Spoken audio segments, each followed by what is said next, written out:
dans le prochain épisode de Demain nous appartient. Tandis que l'adolescent se réveille, Lisa est hantée par Benoît.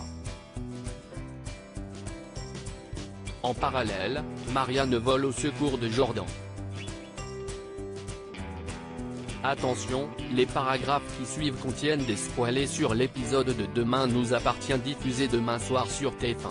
Si vous ne voulez rien savoir, ne lisez pas ce qui suit. Mardi 2 mai dans Demain nous appartient.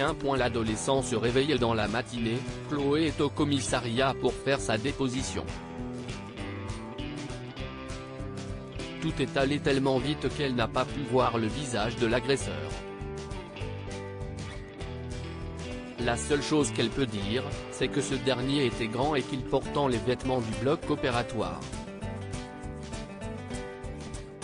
Si elle ne peut pas certifier à 100% qu'il s'agissait d'un homme, Chloé est toutefois certaine qu'il essayait de l'étouffer. Et il ne fait aucun doute pour la mère de famille qu'il serait mort si elle était arrivée 5 minutes plus tard. Des propos qui correspondent avec ce que la police a découvert. En effet, les enquêteurs pensent que l'adolescent fuyait quelqu'un avant sa chute. À l'hôpital, le capitaine Saïd interroge le docteur Leclerc qui indique avoir vu un homme d'une trentaine d'années rôder quelques jours plus tôt près de l'établissement.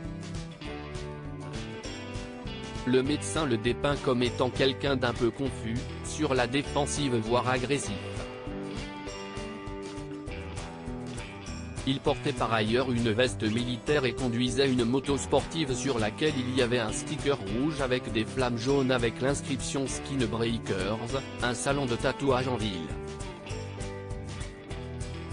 Sans attendre, Karim se rend sur place.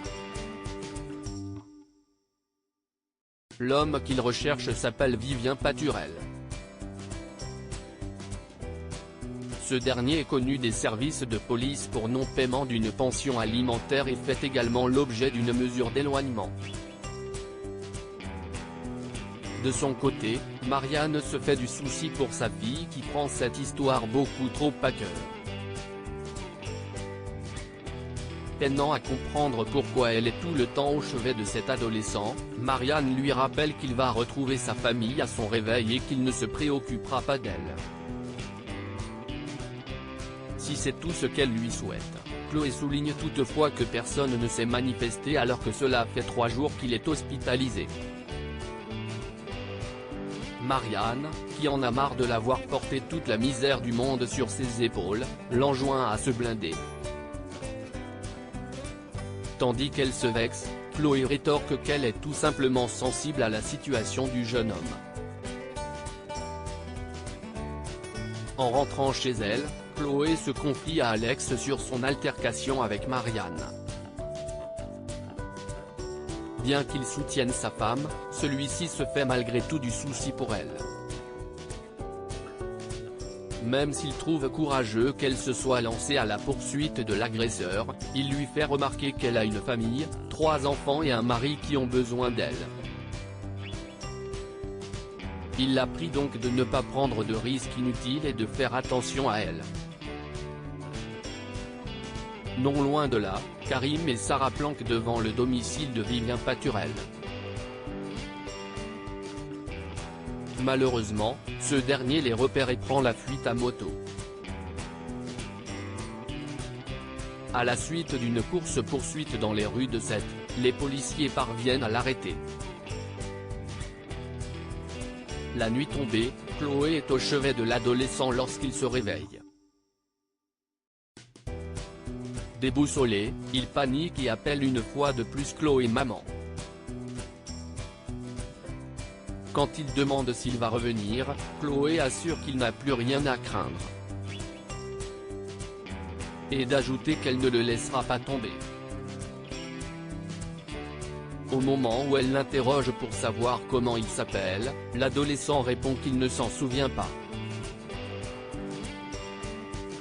D'ailleurs, il ne se souvient plus de rien. Lisa est hantée par Benoît depuis sa sortie de prison. Lisa se défoule au maximum pour ne pas penser au travail. En effet, la jeune femme ne se fait pas d'illusions et sait pertinemment qu'elle peut faire une croix sur sa carrière. Par la suite, Victoire et Lisa déjeunent au Spoon. L'occasion pour Victoire de donner à sa cousine une ordonnance pour faire une prise de sang afin de vérifier que tout va bien. Lisa a beau affirmer que tout va pour le mieux, Victoire explique que lorsqu'on a atteint un objectif poursuivi pendant autant d'années, on peut faire une dépression. Elle l'attend donc cette semaine pour procéder au bilan sanguin. Dans l'après-midi, Amel et Lisa sortent de la salle de sport lorsque la policière aperçoit un homme monté dans une voiture. Paniquée, elle tente de se lancer à sa poursuite mais sans succès. Immédiatement, elle appelle Georges et l'informe qu'elle a vu Benoît Letellier en ville. Ce dernier lui explique que ce n'est pas possible puisqu'il a été déféré dans un quartier de haute sécurité. Tandis que Lisa pense qu'il s'est échappé, son collègue garantit que c'est impossible.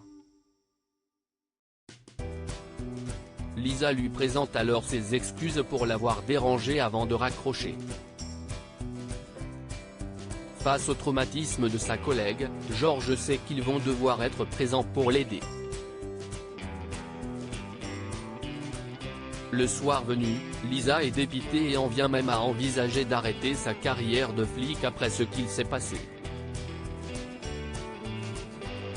Elle pense se reconvertir comme agent de sécurité, garde du corps ou bien détective privé.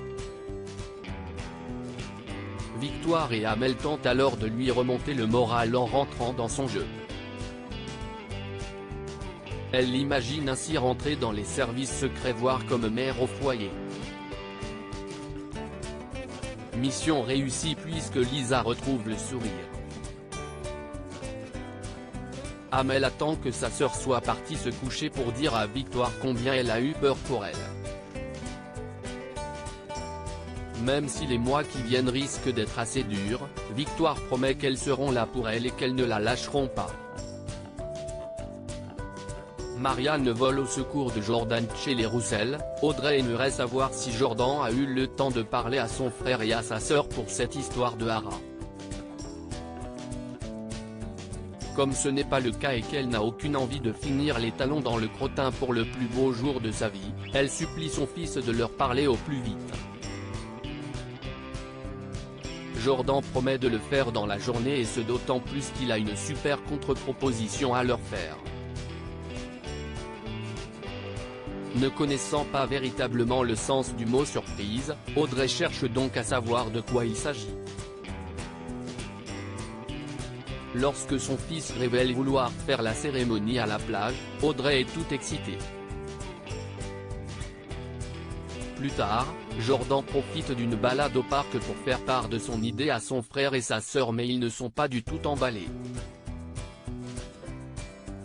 Dans une impasse, Jordan se confie ensuite à Marianne qui lui conseille de se montrer honnête avec son frère et sa sœur en disant qu'Audrey a mis son veto sur le Hara. Seulement, Jordan n'a aucune envie qu'il se sente trahi. Pour lui éviter de se fâcher avec eux, Marianne pense savoir la solution. Peu après, Jack appelle Renaud pour louer son Hara pour le mariage de sa mère. Avec la complicité de Marianne, le docteur Doumaz répond que ce n'est pas possible. Seulement, Renaud n'est pas très dégourdi et s'en mêle les pinceaux, ce qui n'a pas échappé au jeune homme. Quoi qu'il en soit, avec Lizzie, ils n'ont pas d'autre choix que d'accepter de faire le mariage à la plage.